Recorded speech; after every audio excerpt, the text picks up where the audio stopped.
നമസ്കാരം. ഐക്യരാഷ്ട്രസഭയുടെ രക്ഷാസമിതിയിൽ ഇന്ത്യക്ക് സ്ഥിരാംഗത്വം നൽകണമെന്ന് ആവർത്തിച്ച് പറയുകയാണ് റഷ്യ. ജനറൽ അസംബ്ലിയുടെ 79ാം സെഷനെ അഭിസംബോധന ചെയ്യവെയാണ് റഷ്യൻ വിദേശകാര്യമന്ത്രി സെർജി ലവ്റോവ് ഇന്ത്യയെ പിന്തുണച്ചത്. ഇന്ത്യയുടെയും ഏറെക്കാലമായുള്ള ആവശ്യമാണ് രക്ഷാസമിതിയിൽ സ്ഥിരാംഗത്വം ലഭിക്കണമെന്നുള്ളത്. റഷ്യയ്ക്ക് പുറമെ അമേരിക്ക, ഫ്രാൻസ്, ബ്രിട്ടൻ എന്നീ രാജ്യങ്ങളും ഇന്ത്യക്ക് പിന്തുണ അറിയിച്ചിരുന്നു. പിന്തുണച്ച ഈ രാജ്യങ്ങൾക്കെല്ലാം പ്രത്യേക വീറ്റോ അധികാരമുണ്ട്. സമിതി വിപുലീകരിക്കണമെന്നും ഇന്ത്യക്ക് സ്ഥിരാംഗത്വം നൽകണമെന്നും ചൈന ഒഴികെയുള്ള സ്ഥിരാംഗങ്ങൾ ആവശ്യപ്പെടുന്നുണ്ട്. നിലവിൽ 5 സ്ഥിരാംഗങ്ങളിൽ ചൈനയ്ക്ക് മാത്രമാണ് ഇന്ത്യ സ്ഥിര അംഗമാകുന്നതിൽ യോജിപ്പില്ലാത്തത്.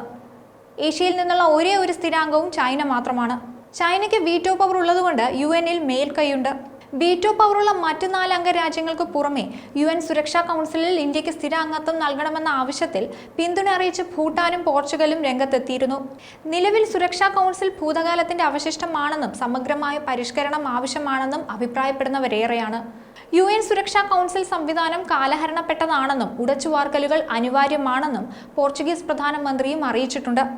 സാമ്പത്തിക വളർച്ചയിൽ പ്രകടമായ മുന്നേറ്റവും ഗ്ലോബൽ സൗത്തിന്റെ നേതൃത്വവുമുള്ള ഇന്ത്യ ഒരു സ്ഥിരം സീറ്റിന് അർഹമാണെന്നാണ് ഭൂട്ടാൻ പ്രധാനമന്ത്രി അറിയിച്ചത്. UN ഒന്ന് ഉടച്ചു വാർക്കണമെന്ന് തന്നെയാണ് പല ലോകരാജ്യങ്ങളും അഭിപ്രായപ്പെടുന്നത്.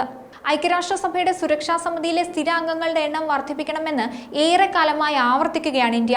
ഇതിലൂടെ മാത്രമേ സുരക്ഷാ സമിതിയിൽ കാര്യമായ പരിഷ്കാരം കൊണ്ടുവരാനാകുമെന്നും ഇന്ത്യ അറിയിച്ചിട്ടുണ്ട്. മാത്രമല്ല, എണ്ണം വർദ്ധിപ്പിക്കുന്നതിലൂടെ സുരക്ഷാ സമിതിയെ കൂടുതൽ വൈവിധ്യവൽക്കരിക്കാനും സാധിക്കും. ഐക്യരാഷ്ട്രസഭ ഘടനയിൽ മാറ്റം വേണമെന്ന് ആവശ്യപ്പെടുന്നവരിൽ മുൻപന്തിയിൽ നിൽക്കുന്ന രാജ്യമാണ് ഇന്ത്യ എന്നെടുത്തു പറയണം. ഇന്നത്തെ കാലത്ത് നിലവിലെ ഐക്യരാഷ്ട്രസഭയുടെ ഭൂമിശാസ്ത്രപരവും വികസനപരവുമായ വൈവിധ്യത്തെ പ്രതിഫലിപ്പിക്കുന്ന ഒരു സുരക്ഷാ സമിതിയാണ് വേണ്ടത്. കൂടാതെ ആഫ്രിക്ക, ലാറ്റിൻ അമേരിക്ക, ഏഷ്യ എന്നിവിടങ്ങളിലെ വികസ്വര രാജ്യങ്ങളും ഉണ്ടാകണമെന്ന് മറ്റു ലോകരാജ്യങ്ങളും അഭിപ്രായപ്പെടുന്നുണ്ട്. അംഗത്വ പരിഷ്കരണവുമായി ബന്ധപ്പെട്ട് വന്ന 2015 ഫ്രെയിംവർക്ക് ഡോക്യുമെന്റിനെ കുറിച്ചും ഇന്ത്യ നേരത്തെ പരാമർശിച്ചിട്ടുണ്ട്. അതിൽ 122 രാജ്യങ്ങളിൽ 113 രാജ്യങ്ങളും നിലവിലെ അംഗത്വ വിഭാഗങ്ങളിൽ വർധനവ് വേണമെന്ന് ആവശ്യപ്പെട്ടിട്ടുള്ളതാണ്. അതായത് 90% പേരും അംഗത്വ പരിഷ്കരണത്തെ അനുകൂലിക്കുന്നവരാണെന്ന് മനസ്സിലാക്കാൻ സാധിക്കും. കാലത്തിനനുസരിച്ചുള്ള മാറ്റങ്ങൾ ഐക്യരാഷ്ട്രസഭയിലും ഉണ്ടാകണം. 5 സ്ഥിരാംഗങ്ങളും 10 അസ്ഥിരാംഗങ്ങളും അടങ്ങിയതാണ് UN സുരക്ഷാ സമിതി. America, Britain, China, France, Russia എന്നീ രാജ്യങ്ങളാണ് സ്ഥിരാംഗങ്ങൾ. ഈ അംഗരാജ്യങ്ങൾക്കിടയിൽ ഇന്ത്യക്ക് സ്ഥിരാംഗത്വം കിട്ടുന്നതിൽ ചൈന മാത്രമാണ് പുറംതിരിഞ്ഞു നിൽക്കുന്നത്. മറ്റു രാജ്യങ്ങളെല്ലാം ഇന്ത്യയെ പിന്തുണയ്ക്കുന്ന നിലപാടാണ് സ്വീകരിച്ചിട്ടുള്ളത്.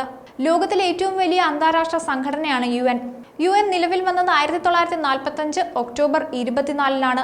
1945-ലാണ് UN സ്ഥാപിക്കപ്പെട്ടതെങ്കിലും അതിന്റെ യഥാർത്ഥ ഉത്ഭവം 1-ാം ലോക മഹായുദ്ധത്തിന് ശേഷമുള്ള കാലഘട്ടത്തിലാണെന്ന് പറയാം. ഐക്യരാഷ്ട്രഘടനയെ ലീഗ് ഓഫ് നേഷൻസിന്റെ പിൻഗാമി എന്ന് വിളിക്കാറുണ്ട്.